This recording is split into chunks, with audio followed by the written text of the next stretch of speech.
नमस्कार मित्रांनो, रात्रीचे वाजले 1:30 वाजलेले आहेत मित्रांनो. रात्रीच्या एकाच वेळेस 108ला पण कॉल आणि 102ला पण कॉल आला मित्रांनो. रात्रीच्या कॉल आलेला पण दोन्ही कॉल इमर्जन्सी होते आणि दोन्ही कॉल इमर्जन्सी असल्यामुळं 108 आणि 102 आम्ही पेशंट घेऊन परभणीहून निघालोत नांदेडला. रस्ता शांत, अंधार, पण गाडीत एकच विचार, पेशंट सुरक्षित पोहोचवायचा. रात्री 2 वाजता निघालोत आम्ही आणि परभणीहून निघाल्याच्या नंतर आम्ही नांदेडला पोहोचलो 4 वाजता मित्रा.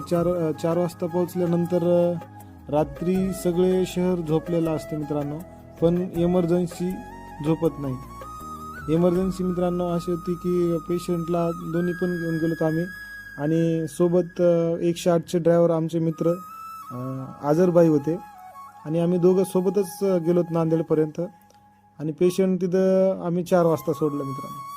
पेशंट 4 वाजता सोडल्याच्या नंतर आणि परत दोघं पण सोबतच आलो. तर सोबत आल्यानंतर आम्ही तिथं 4 वाजता तिथं चहा घेतला मित्रांनो, कारण चहा घ्यायला तिथं हॉटेल बाहेर गेट उघडं असते मित्रांनो रात्रभर.